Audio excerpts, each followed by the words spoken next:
Langston Hughes spread the news of a mother's blues. We believed it took a mother to nurture a son, a village to raise a child, a father for added guidance, protection, and smiles. All the while, Langston Hughes spread the news of a mother's blues. Because her life, son, ain't been no crystal stair. She's black.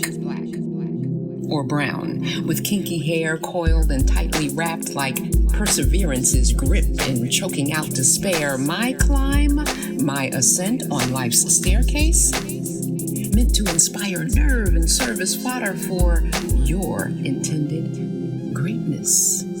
Through the darkness, and life for me ain't been no crystal stair, breaking generational curses with candid conversations. Yeah, talk is cheap and life is hard. But we kin folks, kin folks, kin folks, kin folks, kin folks, kin folks.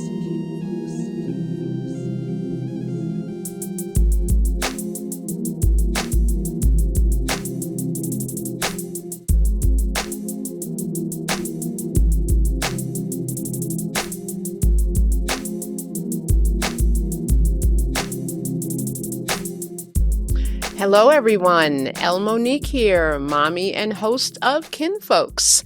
On our last episode, we were visited by Mecca and her son Jamal, and we talked about, amongst other things, we talked about New York's Village neighborhood, or New York's gayborhood. I think I mentioned to you that I'd be traveling there soon, and I'd be going to some of the places that Mecca and her son spoke of: Washington Square Park, the Pier. Well, I did that. I met my son, Omari the Rebel, there. We didn't make it to the Pier, but we did make it to Washington Square Park. And this was, I'll say, election eve. And we talked to a few people and had a great time. So here you go. Hey, Kinfolks. Elle Monique, your host here, taking you with me to New York so we can hang out a little while with my son and co-host Omari the Rebel. We're at Charlotte's airport, and we'll be in the Village soon. See you then. See you there.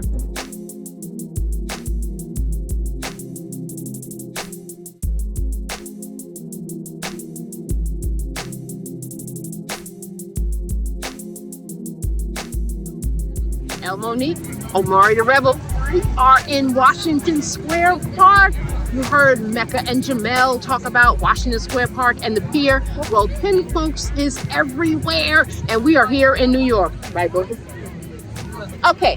Hi. Elle Monique is here with Ian. We are in Washington Square Park. Yes, we are. And I'm going to ask Ian a couple of questions. So, Ian, how do you identify? Are you gay? Yes, I'm really very good. Okay. And I'm lesbian, very lesbian. So, Ian, do you have a relationship with your mom? Super. We have an intimate relationship with my mother. Me and my mom, we grew up together. Even during the early years, because I'm the eldest of our family. So there was a time that I had to take care in charge of the household because I'm the eldest and my mother needs a man. And my father during that time had that difficulty during that time. But we got back and then again, that gave us, me and my mother, a strong foundation. Okay. So do you talk about things like sexual health and wellness? Yes, because I always tell her. What did your mom tell you about it?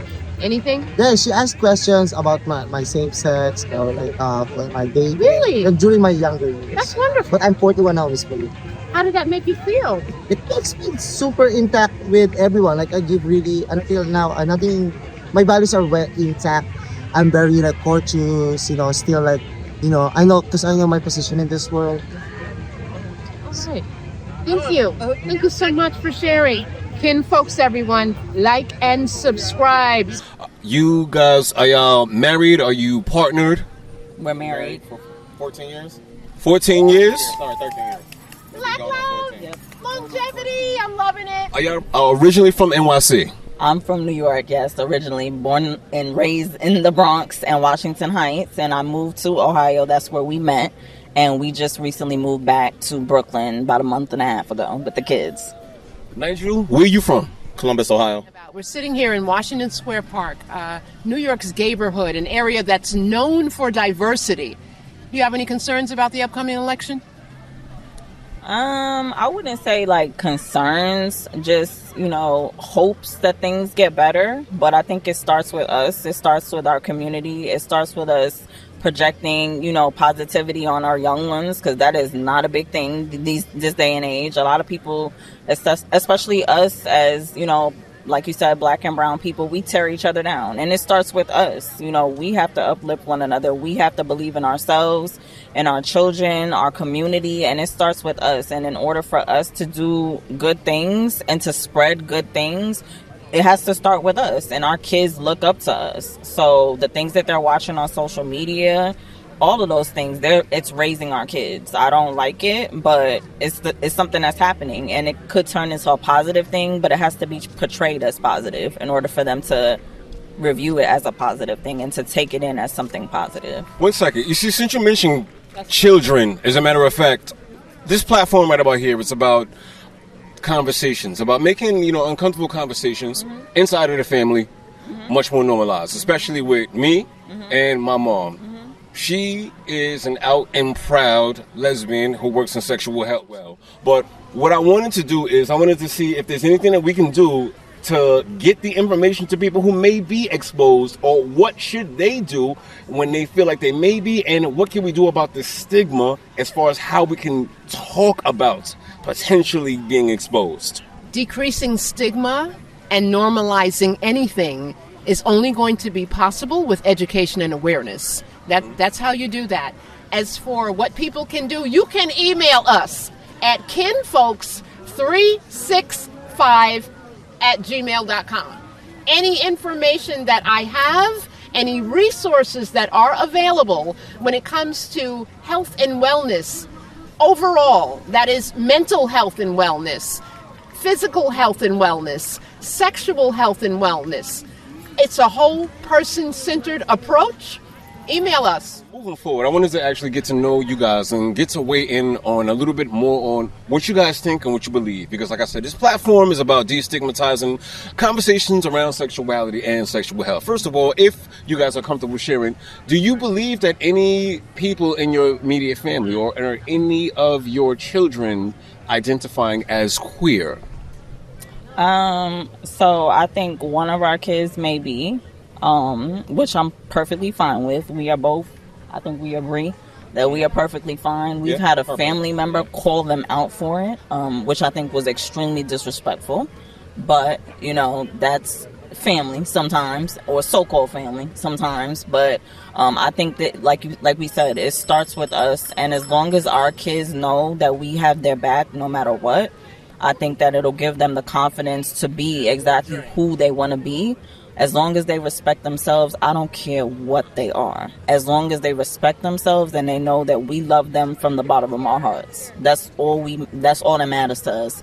Be who you are. There's so many people that struggle with who they are, their sexuality, among other things, and, their bodies, being comfortable, being able to express themselves and respecting themselves and their bodies. So we have always been honest and open. And like I said, I do think that one of our kids is gay, and that's fine with me. Yes. And we love you if you are, by the way. So, that's, she's still young. She's still little. So, she's only 12. So at the end of the day, if that happens and she is comfortable, or when she's comfortable, we're always going to be there for her no matter what. And that goes for any of our kids. And we will always let her know that her brothers and sisters will always be respectful of who she is and what she is. That actually makes me feel real happy, because listen, there's a few things that have come up, like there's this legislation. I heard on an episode of The Breakfast Club, they had a conversation. There's a legislation in California, and what this legislation is about is if your child chooses to change their pronouns, the teachers cannot legally tell the parents without the children's consent. I want to ask your opinion on that. So I feel like my kid, hopefully she or he is comfortable, with who they are and having those conversations with us, because I would like to know. I mean, I'm guessing that you would like to know too. So like I said, being honest and open, I would really, hope that they could come to us with that. And honestly, I really feel like if something like that was happening and if they wanted to be known as something else or called something else, I really truly believe that they would come to us first. So I don't think that would be an issue for me. I can't speak for the next household, but I think that as a couple and as a family, as a unit, I think that whoever it is or whichever one of my kids it is, they would feel comfortable enough coming to us because, like I said, we're very open and honest. So I think that they would feel comfortable enough to tell us something like that before they even went to a teacher. So we could address that when it happened. But if they felt comfortable, I feel like I trust my kids enough to know that they respect themselves. And if something like that was to be something that they wanted, they would know how to address it. And then if they needed to come back and circle back to me afterwards, I'm perfectly fine with that as well. So, Nigel, let me ask your opinion. Do you think that the teachers should be made to disclose the pronouns, or should that be left up independently to each family? I think the teachers should be made to, they should have to ask the parents. So they should notify the parents that their child is wanting to change their pronoun. That way it gives the parents the opportunity to give consent. And then also at that point, it also gives the parents the opportunity to understand their child's sexual interests at that point. And if they actually do want to support their kid or however way they want to handle it at that point. So, but I do agree. I feel like the teachers should give the parents a notification because at the end of the day, the kids aren't grown yet. Yeah. So they turn 18. Still my child. Do you think that there is an ability to reconcile religiosity, faith, and queer identity? Can they coexist and be compatible? I think so, yes.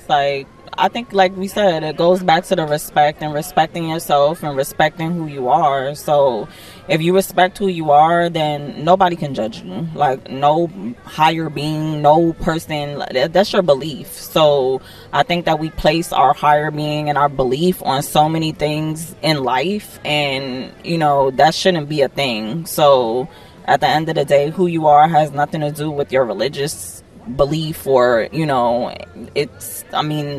they're two totally different things, but at the same time, I think it's all about respect. So respecting who you are, your religious beliefs, and if they do coincide with each other, just make sure it's respectful and you're respecting one another. And you shouldn't have to push something or your beliefs or who you are, what you believe in on somebody else and place that stigma with that belief so that somebody else can believe something that you do.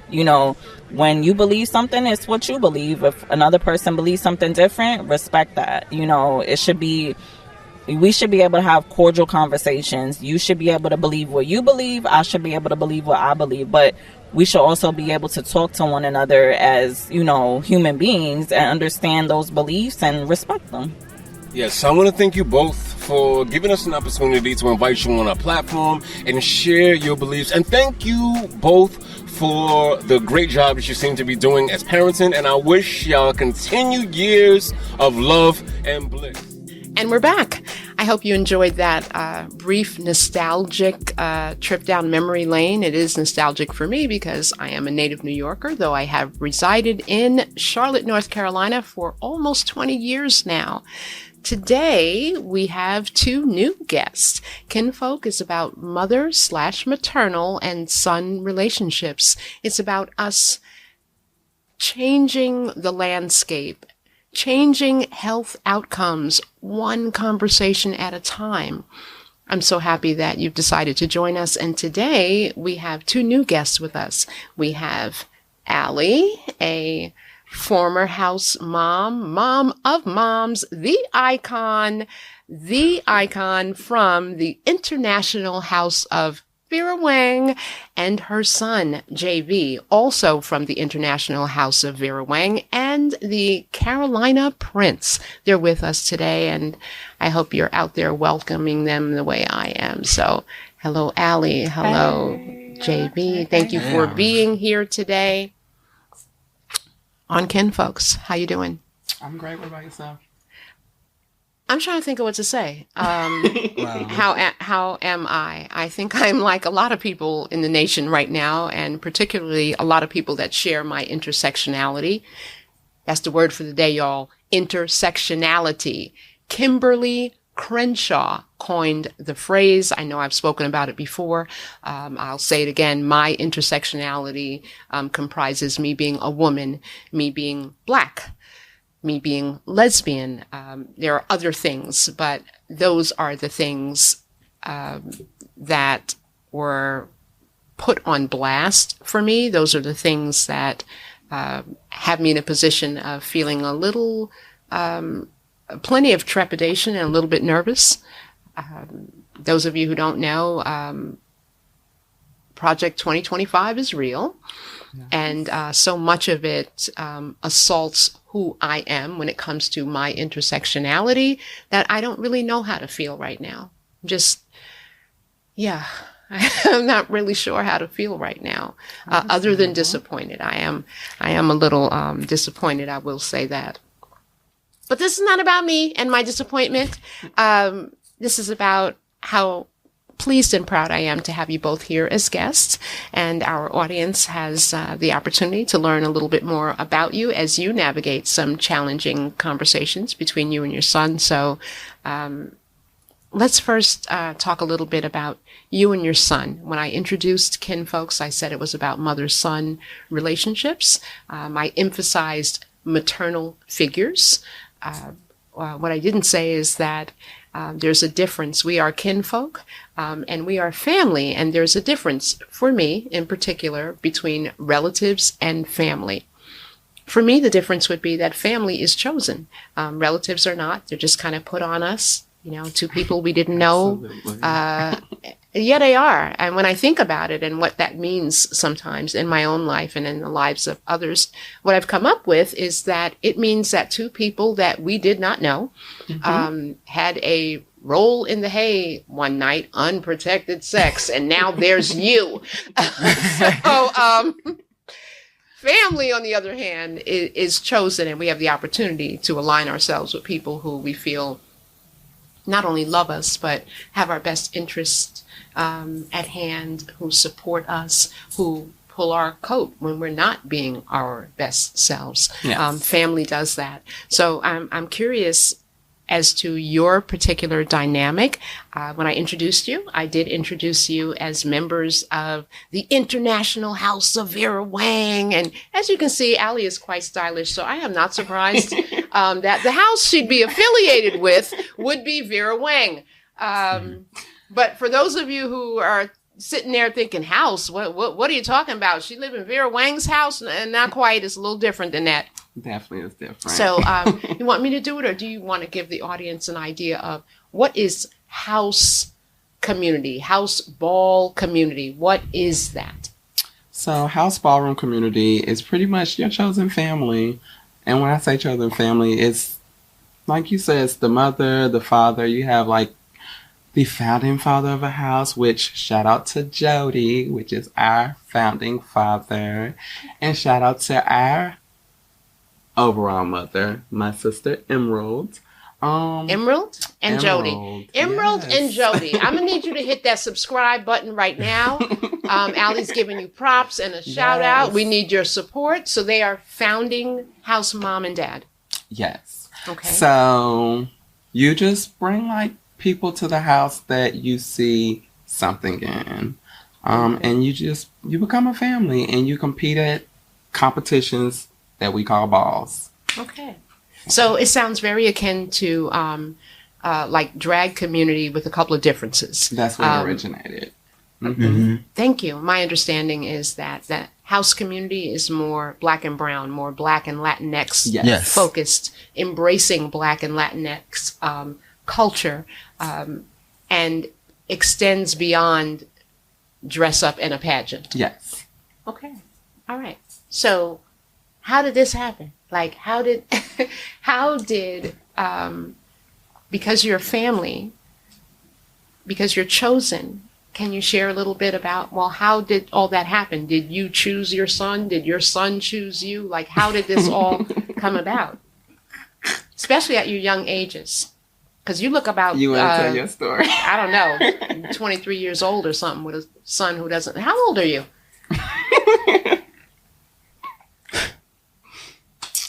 Well, Because your son is big. So how old are you? 20 what? 6. 26. I'm 36. Let me stop playing. Oh. Yeah, I'm sexy. Okay. You know, sexy is as sexy does. That's my slogan. So you're a y'all get on little that. further apart than I assumed you were in age. Absolutely. Okay. This is my baby. How old's your baby? 23.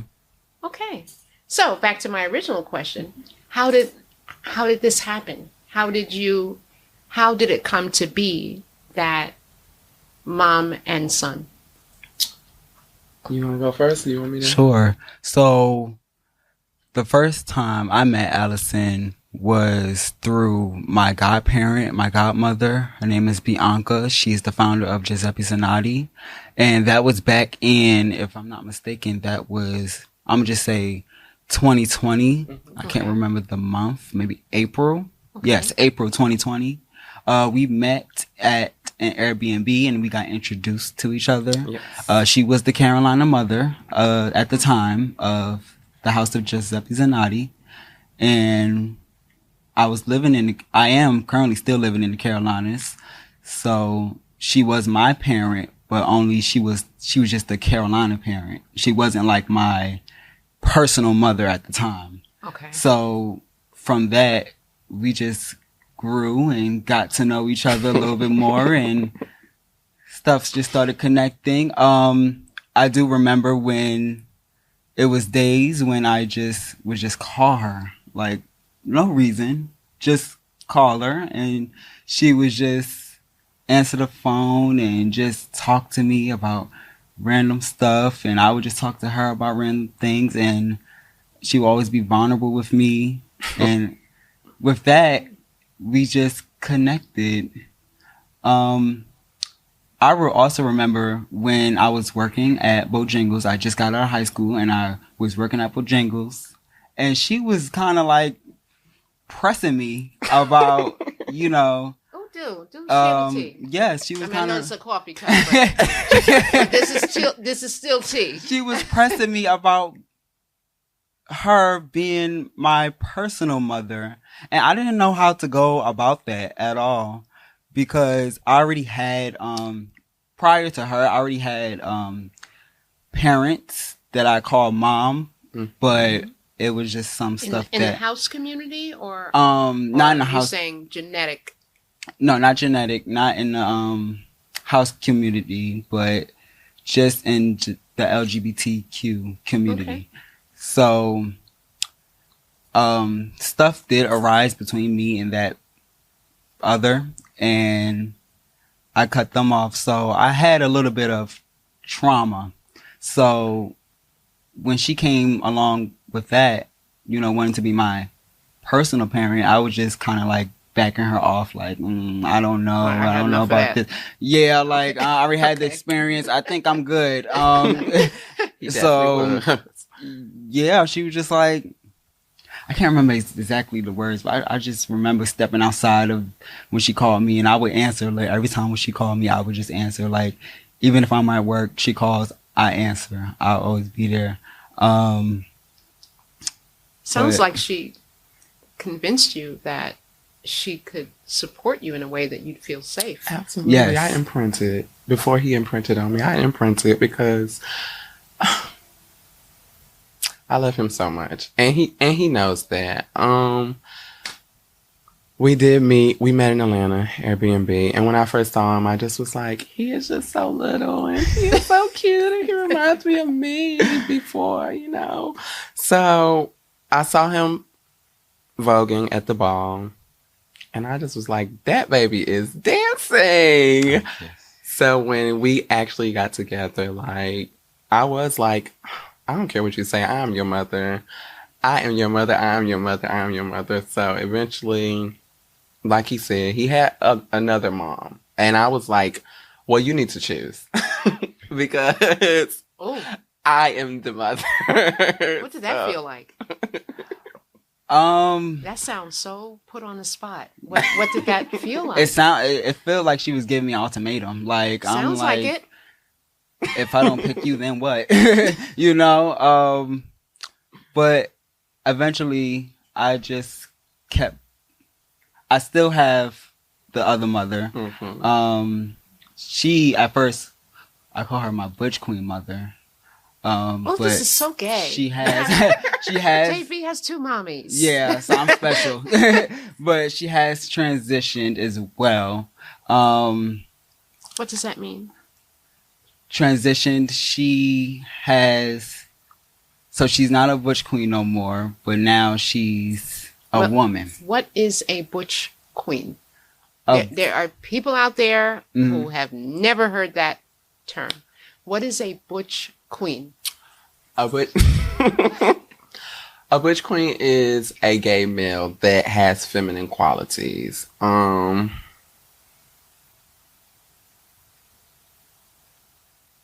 a lot of masculine qualities? No. No? It's a balance. Yes. It's definitely a balance. Like my son, he is a butch queen.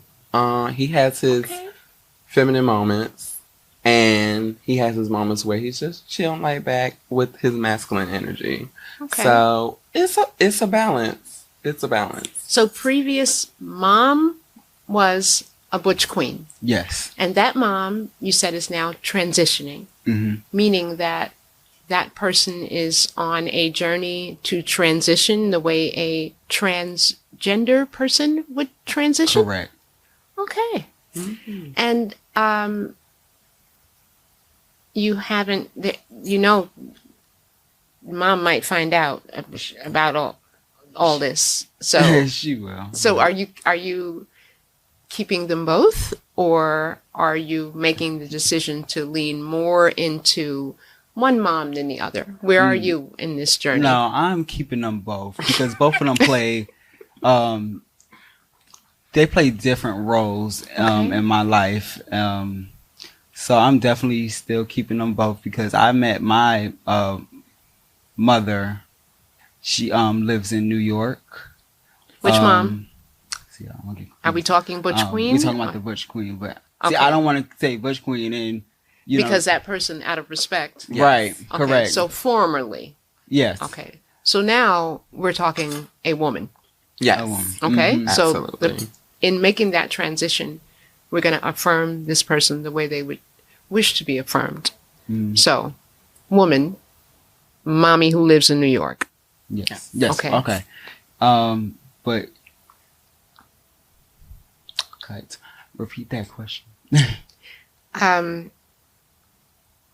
You're keeping them both. Yes. So the question had to do with whether or not you were going to make a choice. And you were saying that you're going to keep both moms because they're both pivotal in your life, and they both fill a different role. They bring something different to you that you find valuable in a way wherein you're not making any choices. You're just going to embrace them both as they embrace you. That's what I thought I heard you say. Yes, because I love them both. That sound like it?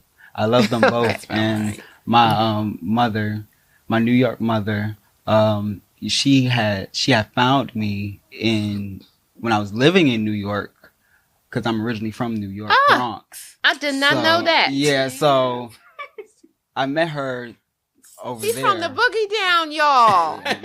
Yes, that's what New Yorkers call that borough when we feeling nice. But yes, they just play different roles in my life. So it's just some things I could find in my New York mom that I can't find in my mom right here. So I understand that. I totally understand that. I still love them the same. It's, like friends. I have more than one friend. Yeah. I love all of them. Absolutely. But then there's one that's my shopping friend. Like, yes, that's right. my shopping buddy. Then there's the one when I'm feeling kind of in the dumps. Always has something inspiring to say. Then there's that friend. That friend is going to teach me how to stand on my head through yoga. I Yes. am. Yeah. Yes. Everybody serves a different Yes. purpose. But different people feed our souls in different ways. So I could definitely understand how that would happen. So now that it seems like you're feeling a little comfortable, this is a great opportunity for me to drop one of my own little bombs. Okay. Now, I don't want to call them bombs. Because again, our conversations can be challenging, but it's just the beginning and the tip of the iceberg. Whatever we talk about here on Kinfolks, again, it's just the beginning, and we hope to fuel and foster conversation for all of you as well as you, and that you'll continue with having these discussions. Because again, what we know is when we talk to each other and when mothers are talking to their sons, we can again change health outcomes. And we do that by having discussions that challenge us to think, challenge us to make healthier decisions, things of that nature. So let's talk a little bit about that. If anything at all, and this is for you, not for you, Aly. Okay. And you just be completely honest, and if you need me to hold your hand through this, I will. So, if anything at all, what do you remember this mom, Aly, sharing with you about body autonomy, about what rights you have to your own body, if anything? If she shared anything with you about that, what do you remember it being? And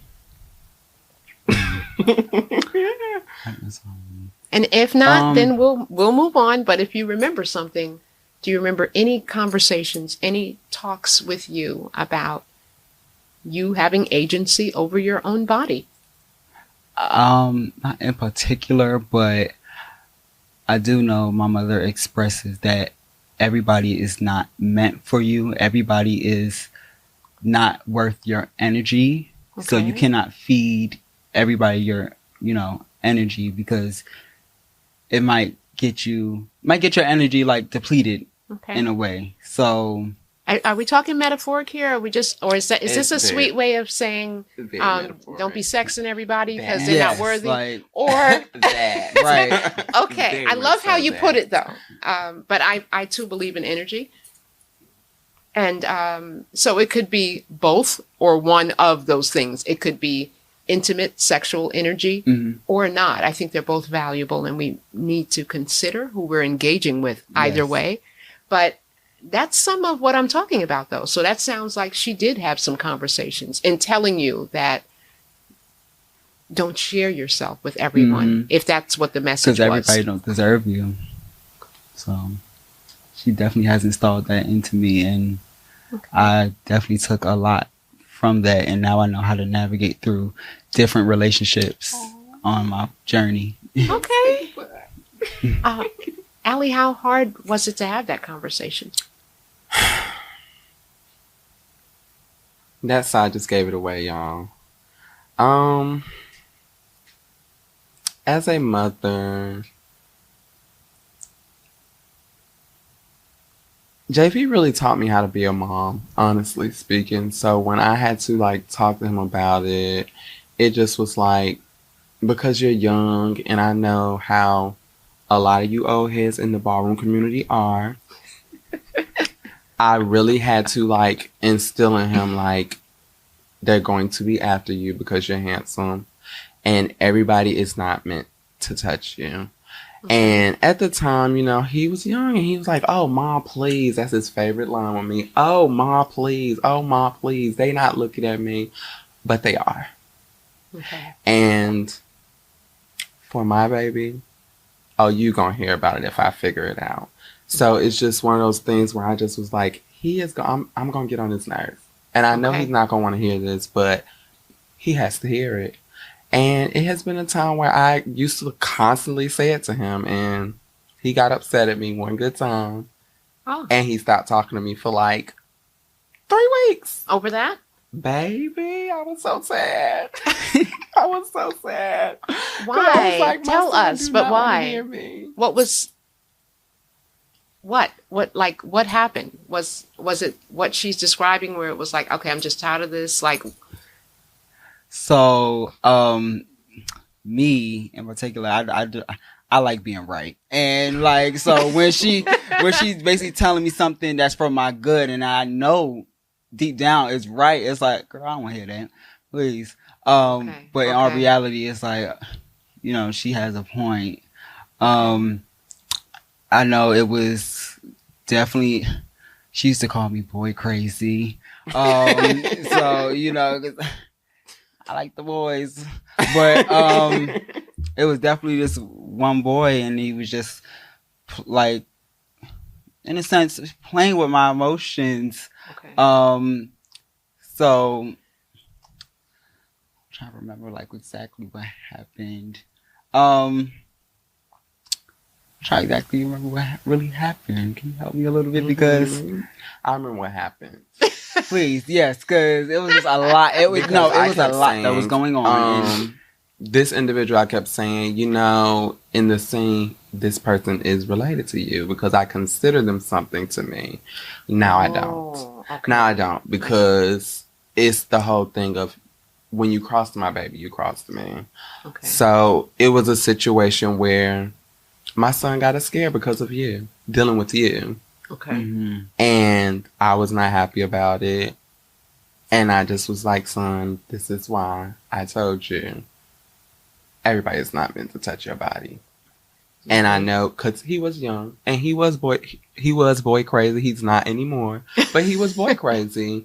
And like I told him, we all go through that phase. It's not just a you thing. We all go through that phase until we're shown otherwise. So it just was that moment where it was a big epiphany for me. And when you say a scare, yes. Are we talking a health scare? Yes, sexual health scare. Okay. I mean, not okay. Thank you for being transparent about it. I want to move along. That feels like an excellent segue to the next question. Yeah, go ahead. Because we are now talking about sexual health and wellness. There was a scare. So I'm going to just ask some questions. That person, had you and that person been tested separately or together? Separately. Okay. So you did that before engaging in any intimacies with that person? Yes, it was before and after. Okay, so that's good. So why the scare? Well, before him, I mean, it doesn't. I hope this doesn't come off like I'm accusing you of anything, because I'm not. And there is so much out there. I mean, when I say get tested, usually I'm talking HIV, but there's so many things out there. I still have a day job. But y'all keep subscribing. Let's see what we can do with this. And on that day job, I'm in sexual health and wellness. So when people are tested for HIV, it's usually a combo test. So they're tested for HIV and syphilis with one finger prick. Then we do gonorrhea and chlamydia tests. That's generally a urine test. We test for hepatitis also. So there's more out there than HIV. And though you said, yes, we were tested before we were intimate and after we were intimate, you didn't say for what. So I don't want to come off as though I'm admonishing you. I am not. I'm really happy that you took that empowering, proactive move to be able to do that. But on the other hand, I'm hearing you say there was a scare. So something must have popped up that made you not feel comfortable. Yes, because the boy, he did tell me that he was HIV positive. Okay. But I did hear like rumors that he wasn't properly taking his medication. So that's what has scared me. And I'm not gonna lie, I did not want to go get tested because I was afraid of the what ifs. So, but that's what my mother, she definitely like pushed me and helped me through that. And I was able to get through them emotions and just say, okay, I'm ready. Let's just go ahead and. Was she able to go with you? No. Yeah, I'm gonna say no. No. Did anyone go with you? No, I went by myself, but trust, she was called right after. I was on the phone. Yeah. Okay, so that was brave of you. Many people would feel like they need someone to be with them. Whatever you have to do, I'm always going to encourage people, get tested, know your status. Yes. There's power in knowing. Yes. So I'm glad that you took that move. Had the person been taking their medication the way they said they were, they'd be undetectable, and your risk would be so much less. It would be. So I'm, without sounding like I am endorsing anyone, I will say that PrEP lessens those scares, because now you've taken the power into your own hands. Pre-exposure prophylaxis comes in many forms now, a daily pill. There are injectables you can get once a month, once every 3 months. So you can feel a little more, because we shouldn't be tense when we're having intimate connections with people. You should be relaxed. Yeah. And if you're not, then let it be good tension because you're excited, but not nervous and afraid.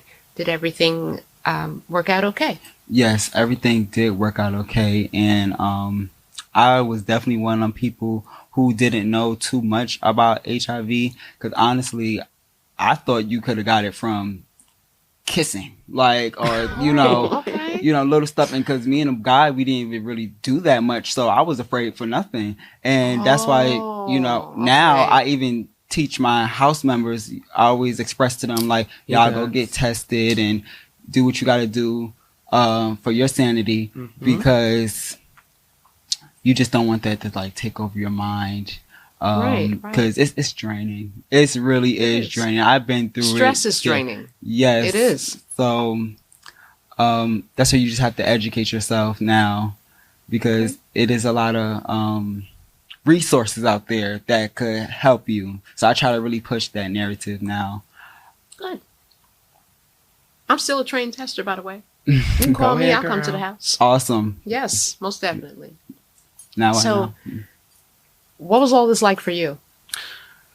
Oh my goodness. He think he had a scare. I was like, because personal disclosure about me, I am positive, have been for a long time. I just stopped keeping count because I just decided to live my life. I've been published in Pause Magazine, Swerve, where I've been interviewed. But when he came to me about it, I just was like, son, calm down. And I was like, this is why I be telling you, don't be out here doing the ones and the twos with the people, because some people don't tell you and they not honest. Right. My son told me some crazy story about the guy and his medicine, and I'm just like, excuse my French, but I was like, he's dumb. He's dumb. And he was like, Ma, don't say that. And I was like, no, he's dumb because he sounds stupid telling you that type of information.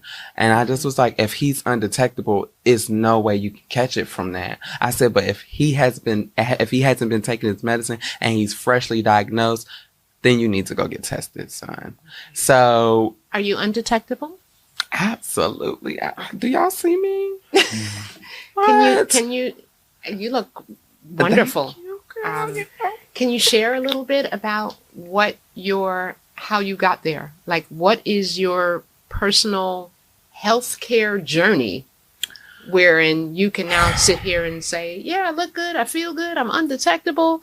What are you doing? How did you become undetectable? And how do you maintain that? The first step for me with my journey was taking accountability, because it's so easy to point fingers and blame each other. But my thing was, every time, had you continued to use protection, you wouldn't be in this situation. So that was my first step to getting on the right path to being healthy.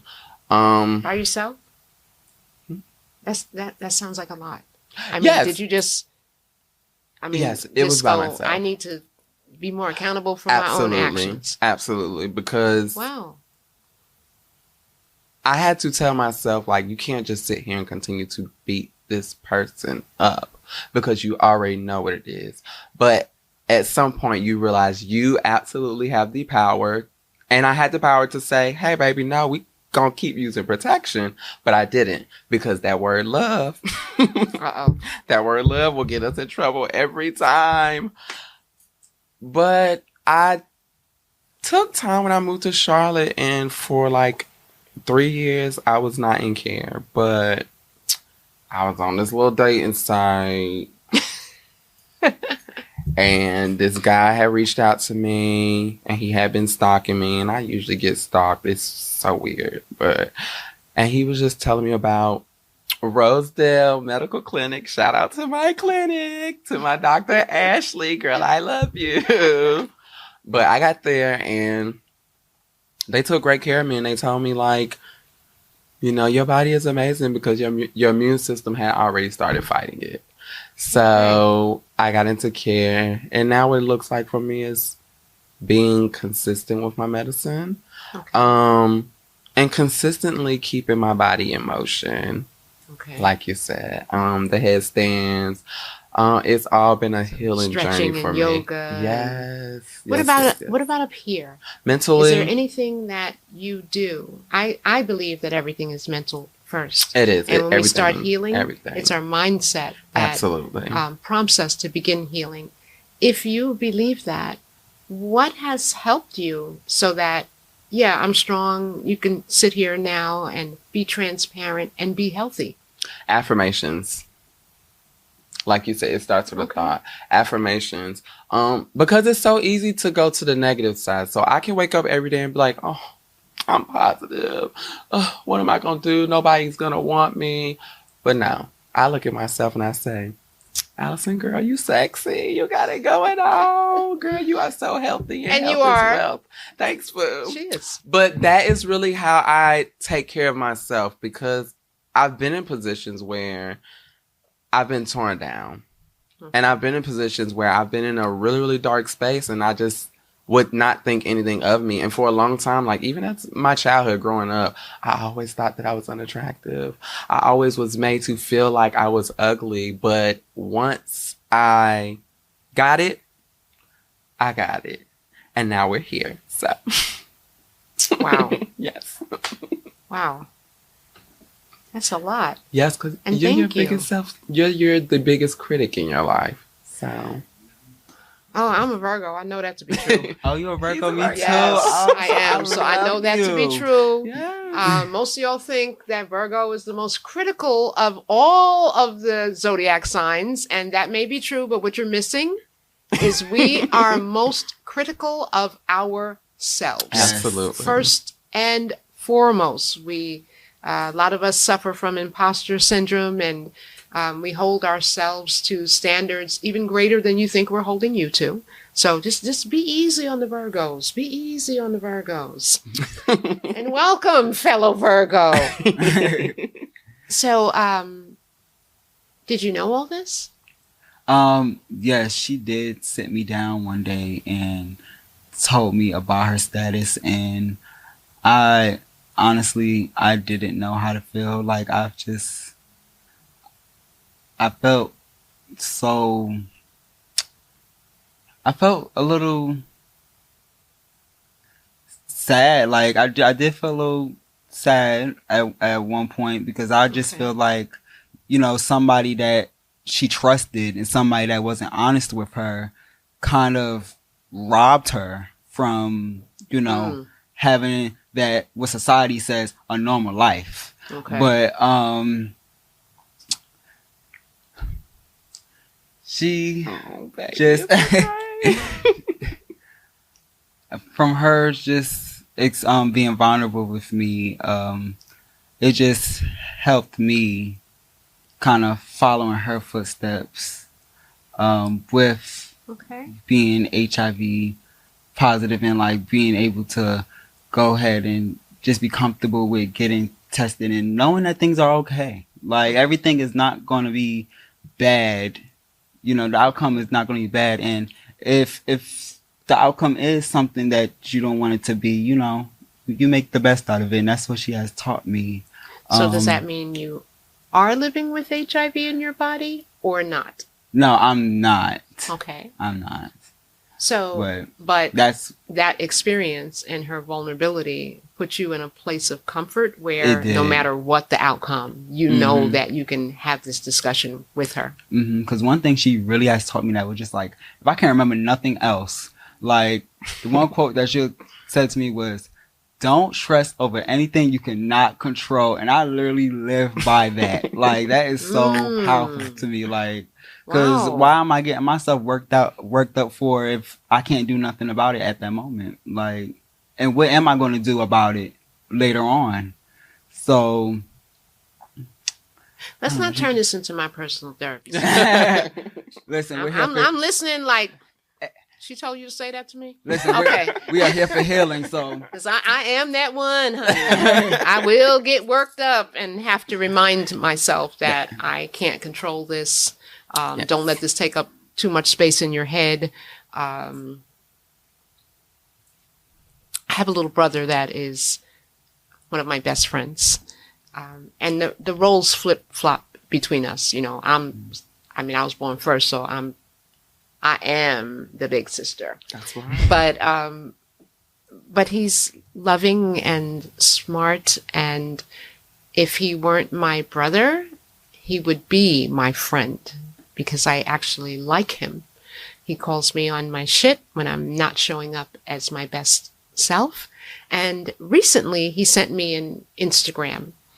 There was a young reporter on the street who walked up to an older black man, and he put the mic in his face and he said, "Can I ask you a question?" The black man said yes. And the question was, and I'm going to ask you this question.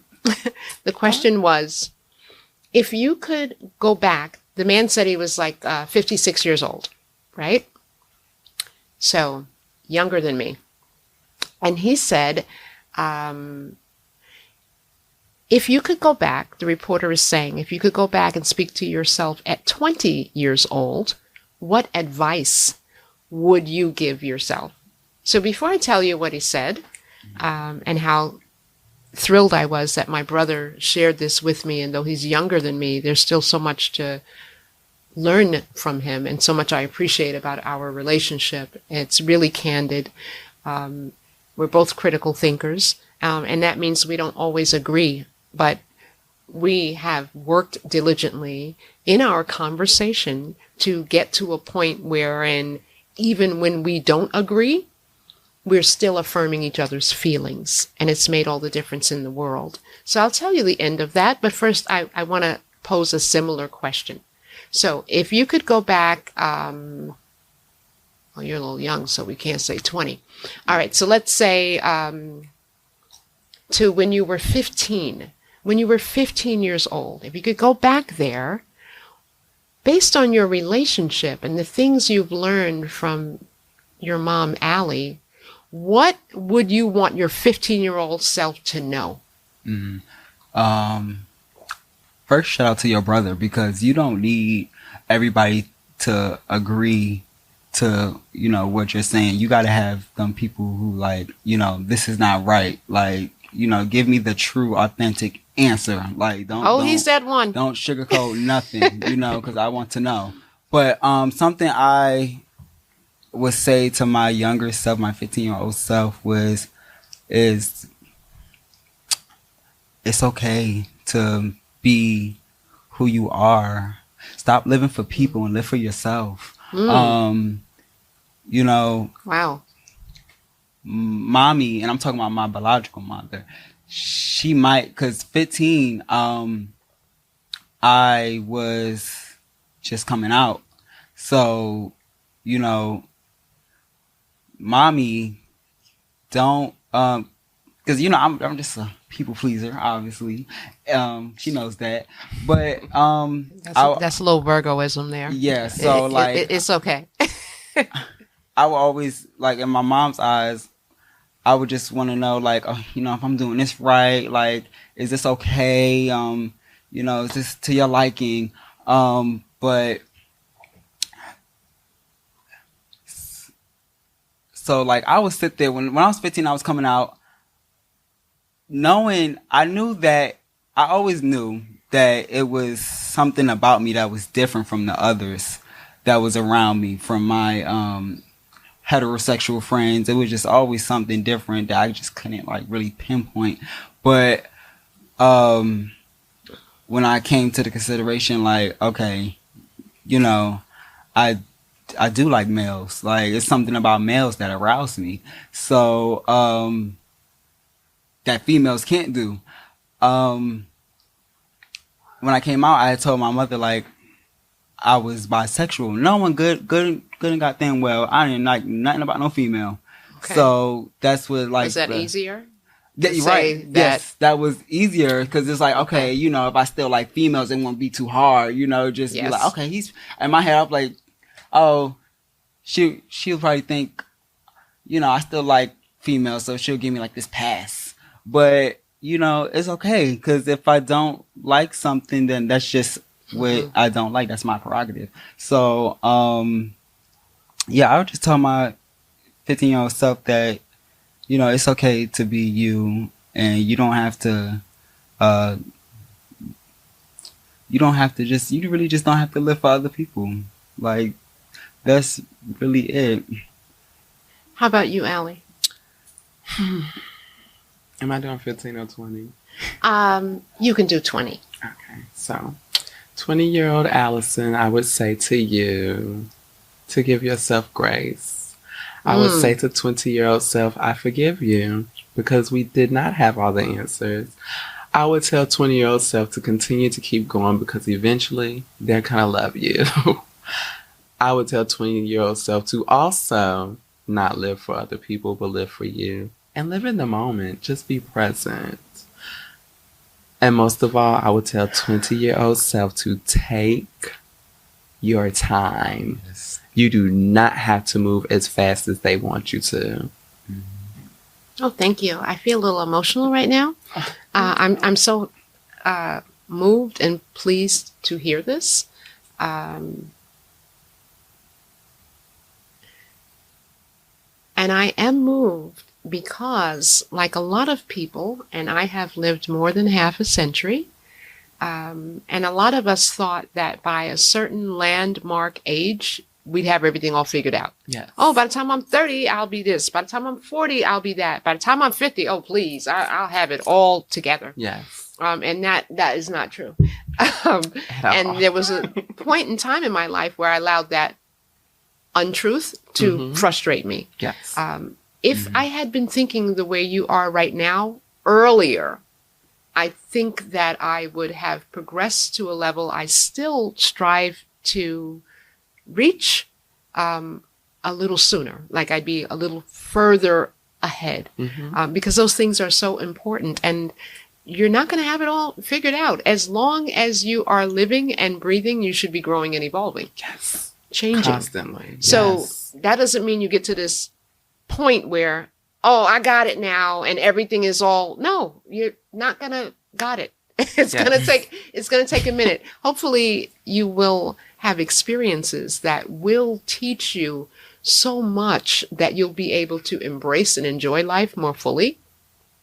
And that's what I try to do, because back to the Instagram video my brother shared with me. So this is kind of how it went.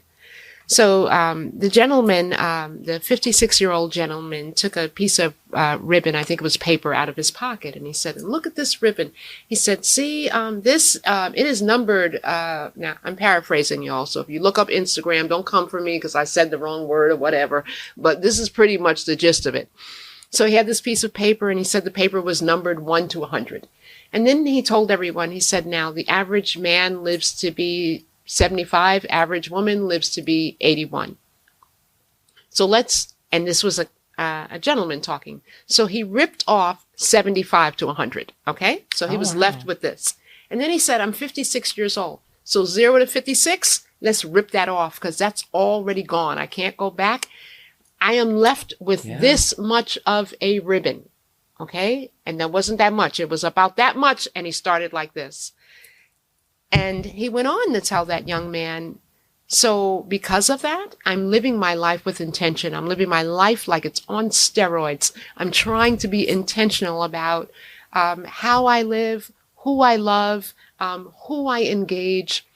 the little things that we often take for granted or ignore, like how we go running when it's raining. So now I'm more apt to run towards the rain because what I'm trying to remember is I ran on my own 2 feet. You know what I'm saying? I'm not going to be obsessed with what may have happened to my hair because it's raining. And I'm natural under here, so I don't really care about that anyway. But I'm just saying, it's rain, and most of us, we want to shield ourselves from it. I have this much left, my own paper. I'm going to be blessed if, let's see, if I have 25 more vital years left to my life, that'll be a blessing. Yes. I've been with my partner for 28. Go ahead. Okay. Girl. I had my first child at 20, who is now 38. All of that went like this, all of that time. 25 years is a blink. So I'm going to be fortunate if I am still here, vibrant. And when I say vibrant, I mean, I know who I am. I know who you are. Mm-hmm. I can take a cruise without a home attendant. That kind of vibrancy. Maybe 25 years. So it's becoming increasingly more important to me that I am intentional, that I tell people that I love them or I care for them. And sometimes that I don't put up with their bullshit. Yes. Because this much. So I feel emotional when I hear Aly expressing, give yourself grace. You don't have to go so fast. You don't have to do it all. Love you. I'm happy to see a generation that comes after me get that so quickly. Like, don't wait to be 50 anything to understand that. Life is not promised to us. Mm-hmm. I think we really paid attention to that during the pandemic. Yes. How fleeting life is. I've had 2 horrific moments in my own life where that was reified. First was the 80s, where I lived through the height of the AIDS epidemic, just watching young people just become decimated with the virus. Mm-hmm. Then we had, most recently, the COVID pandemic. And again, through both those situations, I was reminded of how fleeting life is and how important it is to tell people that we care about them, how to share everything we possibly can that will enrich someone else's life. So on that level, and on that note, Aly, I want you to tell your son how he's made you a better person. I don't want to cry. But JV has really, you really brought out the nurturing mother in me. And you teach me a lot. I know I give you hell a lot, but you teach me so much just through dealing with you and having conversations with you. And a lot of times you don't know it, but I'm sorry. But you mean a lot to me, and I tell you this a lot. I've learned to really understand a lot of times that I'm not always right. And I've learned to listen to understand when I talk to you. I've learned that I have to be soft with you sometimes because you don't respond well to aggression the best. So you bring out the best parts of me on days where you may not know it, but on days where I do really feel like this is a lot and I don't want to do this anymore. But I look at your face and I'm like, you give me a reason to keep going. So, and that's my biggest reason for spoiling you, and people don't like it, but I love you. I love you genuinely. And I just want you to know that, like I always tell you, if I'm never blessed to have a child of my own, you are it for me. Oh, so. Wow. Oh. I know. He really means a lot to me. I don't know what you're going to say to that, but say whatever you want to say to that. Just knowing that I could be a pillar in somebody's life means so much, because I never knew, my biological family, I never knew that I was even worth much more the way how you just like described. So I do love you. I love you to my full potential. I do. And you have really shown me how to love myself and my family, that my family couldn't even show me. You have really it's okay. You just gave me a new way, like a new lens to look through on life. And I thank you for that, because I don't know where would I be currently without you just installing and just investing your love into me. Oh, wow. Yeah, but I guess it's just some stuff that I'm gonna be honest. It's just some stuff that my biological family didn't teach me that this woman right here taught me. Name one. Something the biggest that thing you may not have received either from your biological mom. The biggest thing was expressing my emotions, and that it's okay to do that. Okay. Because I'm not gonna lie, growing up in a Christian Black home, if you express the way how you feel, you're being disrespectful. Okay. You just that's not right.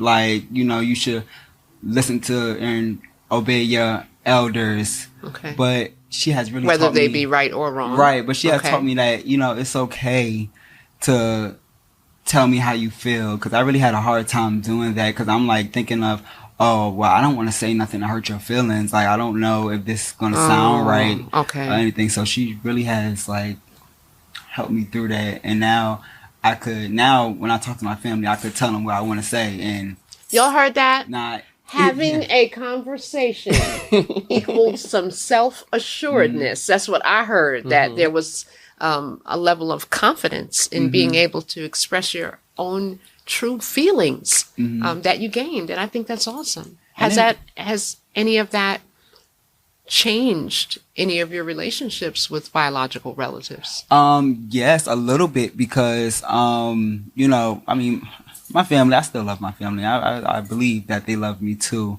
But now that I'm being more outward and expressing my feelings, I don't think they know how to take that, because I was always the person to be quiet and just take what they say and just go with the flow type of ordeal. But now that I'm expressing my feelings, I just think that they don't know how to navigate through their own feelings with what I have to say. Okay, I can see that.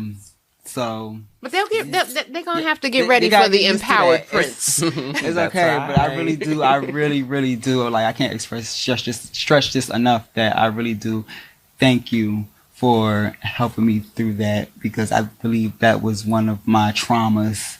So, yeah, I love you, baby. Love you too. And well, on that note, I'd like to thank you both. For being vulnerable and transparent and sharing your stories with us here on Kinfolks, where you should be subscribing. Follow, subscribe. We're on all social media platforms right now. There is a Kinfolks Facebook page, a Kinfolks Instagram page. We have our own YouTube channel. Yay. So please subscribe, follow, all that good stuff. This is El Monique, the mommy and the host of Kinfolks, here with Aly and JB. Thank you. Asada Nairobi, I love you, baby.